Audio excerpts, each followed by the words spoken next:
the best radio show in Paris, right now. Let's go. Epidemix. Aujourd'hui, on reçoit un artiste qui incarne à la fois l'engagement, la mémoire du hip-hop et une vraie vision artistique. Originaire du Congo-Kinshasa et ayant grandi aux Ulysses, Fix Niavo s'inscrit très tôt dans le rap en intégrant des collectifs marquants aux côtés des noms comme Cynic, Grodash ou PKR, tout en évoluant avec le groupe Ultimatum. Très vite, il devient aussi une figure importante de la scène en initiant le battle de MC Dégaine ton style, devenu emblématique et qui a marqué durablement la culture rap en France. Au-delà de la musique, il s'investit dans des démarches citoyennes et sociales, avec une volonté constante d'agir sur son environnement et de porter des messages forts. Plus récemment, il a également mis en lumière son histoire à travers un travail documentaire avant de revenir aujourd'hui avec un projet solo ambitieux construit en plusieurs volets où l'on retrouve notamment des collaborations avec Rossé, JP Manova ou encore Groupe Homme, le track qu'on vient d'écouter. Un parcours riche entre création, transmission et engagement. Fix Niavo. Enchanté. Merci pour cette introduction. Vraiment, merci beaucoup. Eh bien, écoute, Enchanté aussi. C'est toi, c'est ton travail. Merci. Ça fait vraiment plaisir de te recevoir ce soir. Donc, on va commencer. Quand tu repenses à tes débuts aux Ulysses et au sein d'Ultimatum, qu'est-ce qui t'a le plus forgé en tant qu'artiste ? La vie, la vraie vie. C'est la vie qui nous a inspiré les textes. C'est la vie qui nous a inspiré ce qu'on a été en tant qu'MC. L'éducation de nos parents, l'éducation de la rue aussi, et la culture hip-hop qui a pris une part importante dans nos vies, parce qu'on a eu la chance de grandir dans un coin qui était excentré. Je dis bien la chance, dans le sens où nous, on a pu créer nos propres délires, nos propres manières de parler, notre propre vision du hip-hop, en sachant qu'en parallèle, on était une ville nouvelle. Donc tout était nouveau en fait, tu vois, c'est dans un état d'esprit de...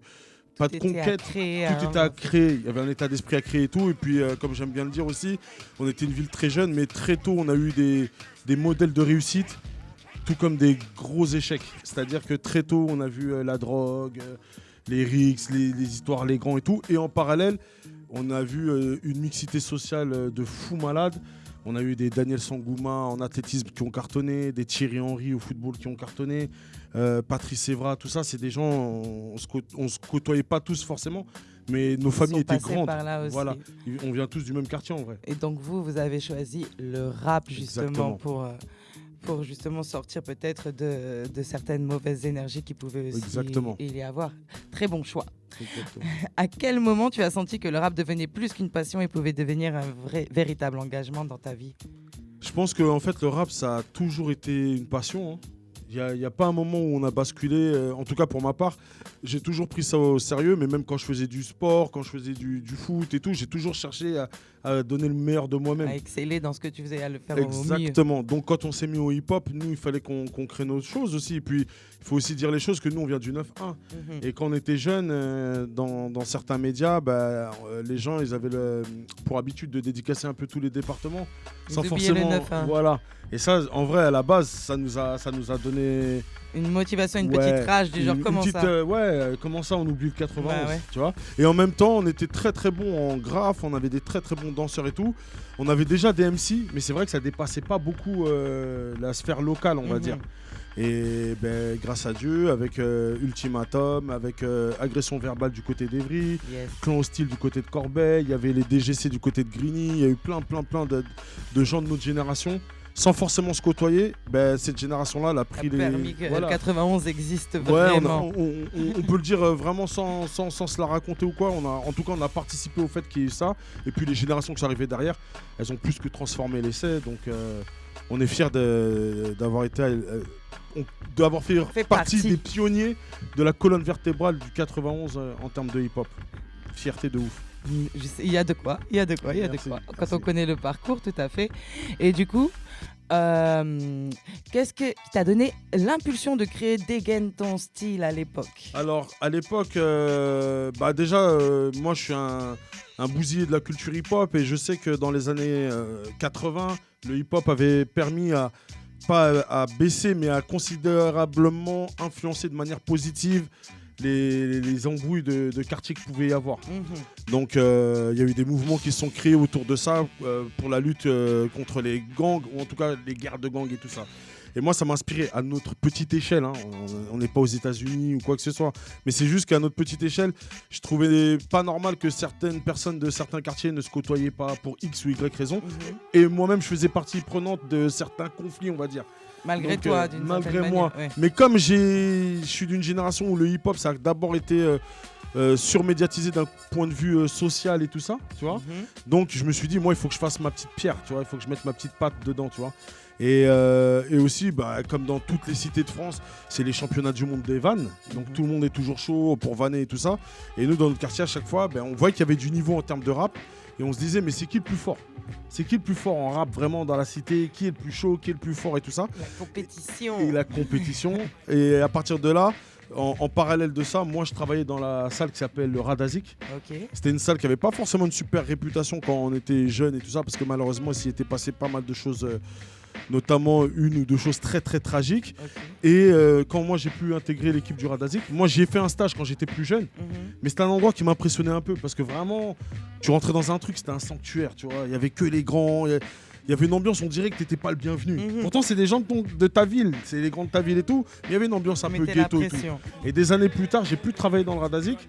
Et moi, je voulais que ce soit accessible à tout le monde, que plus personne, entre guillemets, n'ait peur d'y aller, entre guillemets. Et à partir de là, on a fait ça. Puis avec Guyver, avec John Steele, avec DJ Mist, voilà, qui était là, qui était autour de moi et tout. On a pu monter Dégaine ton style, avec l'intention de représenter notre coin, l'intention de représenter la culture battle, Yes. tu vois, qui était pas forcément très très popularisée à l'époque. Oui, tout à fait. Et à partir de là, après c'est Dieu qui donne. Hein. De toute manière, avec une bonne énergie, Dieu il peut que te donner. Exactement. Hein. Franchement, l'énergie était Quand bonne. l'intention est bonne comme ça. Les MC étaient très bons et il n'y avait pas internet. Donc les cassettes se refilaient là sous le manteau comme ça et tout. Je pense que c'est ça aussi qui a participé à la légende. Le fait qu'il n'y avait pas internet, donc tu pouvais pas avoir ton battle de manière instantanée.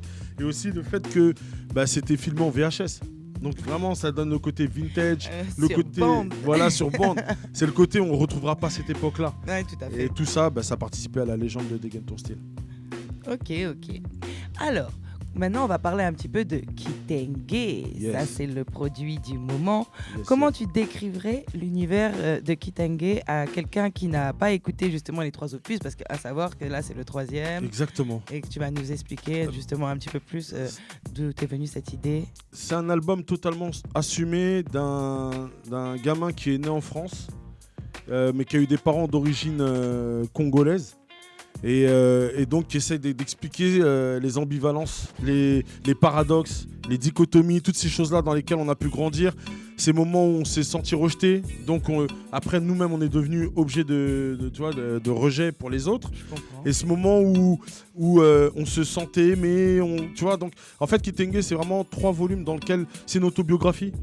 Ok. C'est une autobiographie, c'est un bouquin sonore, c'est comme ça que je l'appelle. Kitenge c'est mon vrai prénom. En fait, c'est Ok. le prénom que. J'allais te demander aussi la Voilà. signification. Ouais, mais c'est aussi, il faut qu'on revendique aussi le fait que nous, pendant des années, on a beaucoup. On t'a forcé à prendre un prénom français plutôt pour avoir une forme d'intégration. Alors, c'est plutôt. Nous, on est du Congo Kinshasa. Oui. Donc, on a été colonisé par la Belgique. Oui, Et donc. de manière horrible, voilà. on connaît l'histoire. Exactement, c'est une histoire qui est horrible, qui a encore des effets aujourd'hui, même malgré que les gens s'imaginent que c'est du passé, Non. c'est fini. Ces Pas du tout. choses-là ont toujours malheureusement des effets, bien sûr. D'ailleurs, une grande pensée au Congo, à la région du Nord Kivu, Oui. à tout ce qui se passe à l'est du pays, malheureusement. Tu soutiens une association aussi. Je par le soutiens biais- et on essaye depuis des années de faire parler de ce conflit et tout ça. Et je profite de votre audience pour dire à tous nos artistes qui remplissent des stades de France, des Olympias, des Zénith, des Bercy, n'oubliez pas, continuez de parler de ce qui passe au Congo, c'est le soft power, tu vois. C'est-à-dire Tout à fait. qu'on n'a peut-être pas le pouvoir des armes, on n'a peut-être pas le pouvoir économique toujours et le tout, pouvoir de la mais voix. on a le pouvoir de la voix, le pouvoir de dire les choses, de les dénoncer. Et Et on n'est ça a un pas impact. obligatoirement obligé d'être originaire du Congo Ah, pour pas dénoncer. du tout, pas du tout. On est Au d'accord. contraire, tout le monde est bienvenu Tout le parce monde, que oui. ce qui se passe au Congo, touche le monde entier. Tout à fait. De par les smartphones, de par les iPhones, les coltans, le cobalt. Et puis toutes de par ces- le côté humain aussi. Le côté humain, mais toutes les matières premières qui font Mais nos, ça, nos- c'est nos la base smartphones du viennent du problème, Congo, tu bien vois, sûr, la bien base du problème. Donc tout le monde est touché par le Congo et donc Kitenge, voilà, c'est ça. Mais en même temps, c'est un gars qui a grandi en banlieue parisienne. Mhm. Tu vois, je voulais pas faire un album d'imposture où d'un seul coup j'ai une révélation, je suis congolais, j'ai récupéré mon vrai prénom et Oui. non.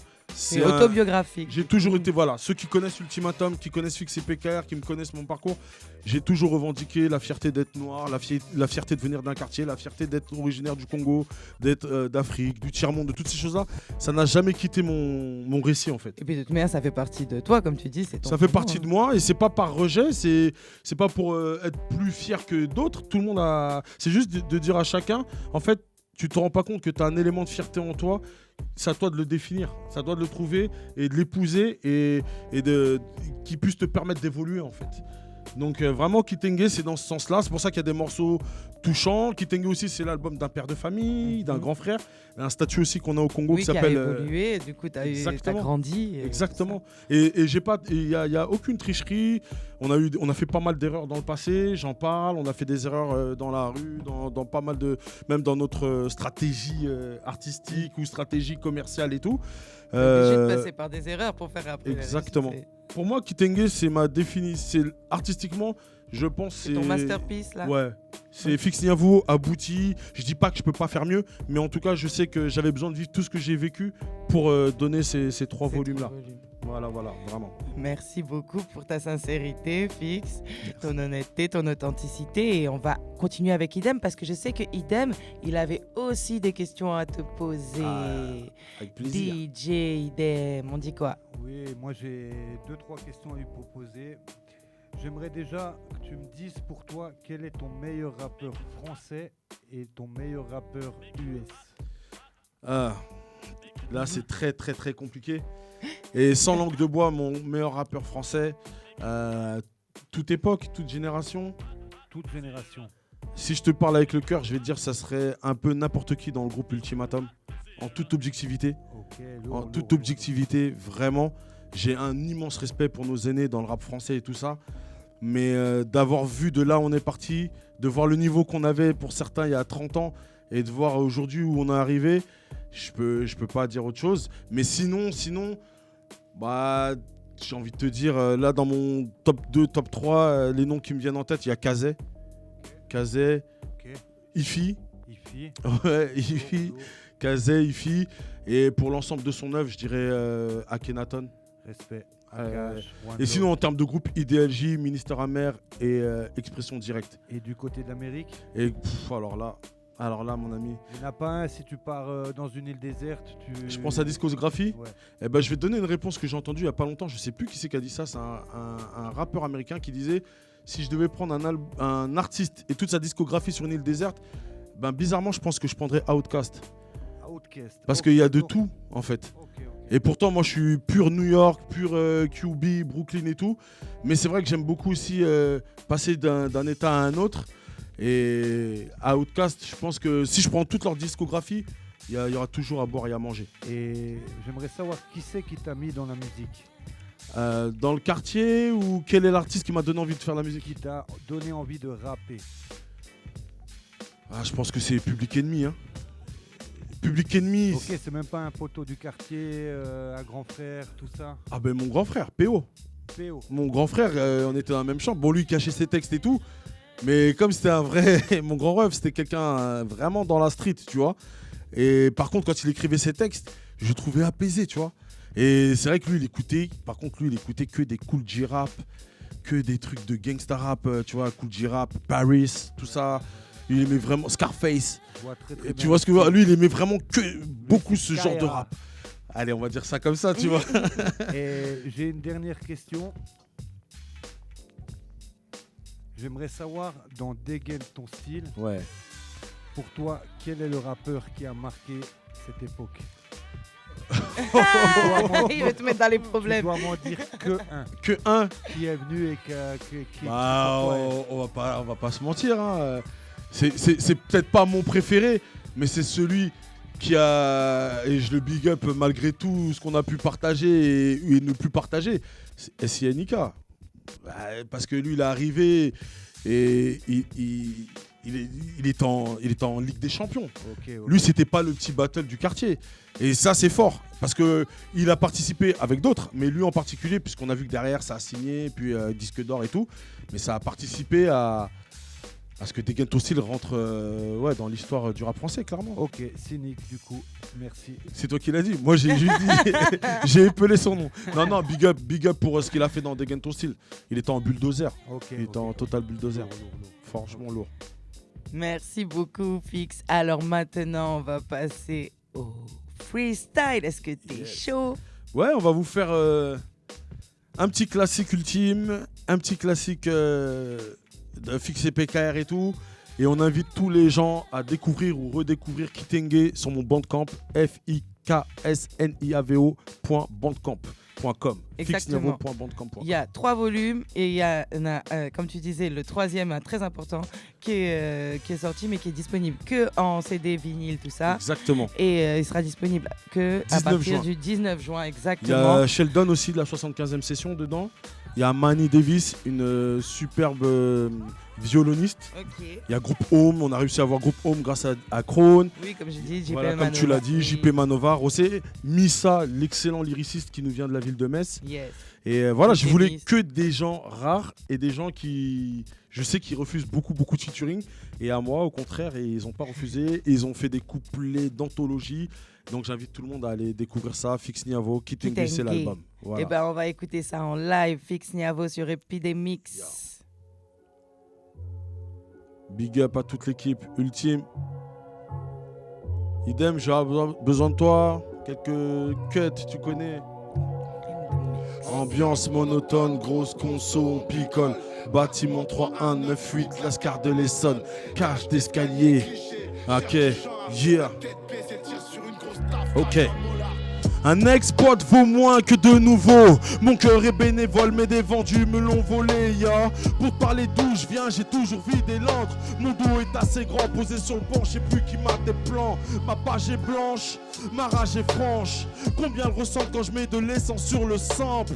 Regarde mes clips, derrière moi y a plus 1000 types. Je reste le dos au mur, car beaucoup l'ont pris pour cible, ya. J'écris sur le papier, vous méritez de canner. Comment se faire respecter si t'insultes tes aînés comme Kanye? Y'a rien à gagner, y'a juste des claques qui se perdent. Trop velés de capitaine, détestent leurs gars qui percent. Je connais mon noyau dur, le reste c'est des pépins. Grandir sans perte, t'as peu de repères, donc j'attends pas de Paypal. Les tentations des grands garçons t'amènent en détention. Pendant que mon stylo sans papier finit en rétention. On s'est planté au sens propre comme au figuré. Entre nous ce n'était pas propre, on s'est défiguré. Combien te font la guerre mais ne savent même pas pourquoi. Si c'est qui veulent la réussite mais la veulent pas pour toi. On s'est planté au sens propre comme au figuré. Entre nous ce n'était pas propre, on s'est défiguré. Combien te font la guerre mais ne savent même pas pourquoi. Si c'est qui veulent la réussite mais la veulent pas pour toi. La rue est une aventure qui en vaut le détour. La mienne débute par 79 tout près des tours. J'arrive cool, ma mère pousse un ouf. De elle je suis le premier, sinon je suis le troisième de la cour, ya. Famille puzzle, demi-frère, demi-sœur. Donc parfois on sent seul quand la justice sépare nos sorts. Les liens de sang sont intouchables, comme le respect du cadet à l'aîné qui lui est responsable. Chez nous, c'était pas le Cosby Show. Fais le con et gros chiffre gauche, si papa te chope, c'est hoche. Mais peu de violence, beaucoup de conseils qui calment. Si les mots étaient une drogue, mon père serait dealer de cam. Puis en 83, on s'achète un pub. C'était toujours blindé, cette baraque s'appelait Kinshasa. Le problème, on est très loin de l'Afrique. Et même dans Sud Paris, je découvre qu'être noir n'est pas une chose facile. On s'est planté au sens propre comme au figuré. Entre nous ce n'était pas propre, on s'est défiguré. Combien te font la guerre mais ne savent même pas pourquoi. Si c'est qui veulent la réussite mais la veulent pas pour toi. On s'est planté au sens propre comme au figuré. Entre nous ce n'était pas propre, on s'est défiguré. Combien te font la guerre mais ne savent même pas pourquoi. Si c'est qui veulent la réussite mais la veulent pas pour toi. Yeah. Fix et PKR, DJ Miss, Tempar, Tempo, Gros Dash, Quartier Général, 9-1, yeah. Pour ceux qui étaient là à l'époque, B-Bax, yeah. À croire qu'en tôle, ces journées portes ouvertes. Où sont les bonnes nouvelles? Je crois qu'elles dorment à la poubelle. Ça joue les Wu-Tang pour un bout de terre que l'État récupère. Putain, ferme, c'est pas chez nous, frère. Enfin, si, en principe, puis non, j'hésite. La France, un pays riche, on a notre pierre à l'édifice. Je te parle de ça sans avoir fait de prison. Mon père vient du tiers-monde, je suis pas ici pour lui faire honte, moi. Mais je fais gaffe et je ne te juge pas. Il suffit d'un regard, une vanne pour que j'y aille, man. Un quart de siècle, je me sens incarcéré comme un quart de CRS, encerclé en bas de la cité. Macron et ses flashballs ont vidé nos halls, veulent vider les halls, donc préparez la geôle. Tout pousse à me dire que la cour d'assises remplacer Foukadi, plus de Foukadi, c'est tsunami. Maintenant c'est ta poupie, ça Gucci sans tabac. Là où les petits tabacs postés devant le tabac. À l'école, un conseil cartonne mon grand. Ici le boulot met des crampes comme les ventes à la Fnac des champs. Là où tu gênes quiconque, bélec aux petits cons qui se prennent pour King Kong. La mairie te fait des petits ponts, nous font des tables de ping-pong. Dans ma tête, pas de Jean-Philippe Gatien, ici que des gars en chien. Une pensée à Doumas et à Nacedo. Toutes mes cailles des halls béton pour un paquet de l'eau. J'oublie pas les autres, c'est l'heure de l'apéro. Viens siroter ma démo, c'est Ticket O qui met les lots. Comme Wallen, ma tête est remplie d'ona. Pas des madomas, des pieuses loin de la gounia. Nos sœurs sont montrées du doigt parce qu'elles portent le voile. Dans ce pays ou dans une pub, t'as 3 putes à poil. L'État est partout, nous prend partout. Ils baisent arabe, pack, black et babtou. Tu vas faire comment car le crime augmente. Ils surveillent tes mouvements sur toi, y'a peut-être un roman. Je te mets au parfum comme à Sephora. Nos quartiers emplis d'extola, là où se mélange sexe collal. Texte sauvage d'un immigré endetté. J'attends pas du street CD qui l'ambiance l'ODTT. J'écris poussez-vous c'est fixe, bougez tous c'est fixe. One love, Makome, Malikou c'est kin. J'écris poussez-vous c'est fixe, vous mettez tous c'est flics. One love, Makome, Malikou c'est kin. Aujourd'hui c'est le 6 avril. Ça va faire 32 ou 33 ans que Makome est décédé, pour ceux qui se rappellent. Makome, rest in peace. Malikou Sekin, rest in peace. Paix à toutes nos victimes. One love, merci pour l'invitation, l'équipe. One love à toi, Fix. Yes. Merci d'être venu. Alors, le projet, c'est Kitenge. Et voilà, il vous reste plus qu'à aller le pécho. On est d'accord, DJ, il reste plus que ça. Allez pécho le projet. Franchement, obligé d'aller pécho ça. En tout cas, pour moi, Si t'aimes le hip-hop, Fix Niavo, c'est un grand lyriciste. Moi qui fais beaucoup de scratch pour beaucoup d'artistes différents, je vais souvent taper dans ses lyrics pour reprendre des scratchs, tout ça. Et, Merci. Et il y Les en a punchlines. pas beaucoup que je trouve où il y a beaucoup de choix comme ça pour pouvoir enchaîner les bonnes phases avec les cuts, tout ça. En tout cas, franchement, toute l'équipe d'Epidemix, on vous demande, et même pas demander, on vous dit d'aller écouter et aller streamer Fix Niavo. Merci Mac Manu. merci à toi. Merci Epidemix, merci DJ Dem, c'est vraiment le frérot. Epidemix.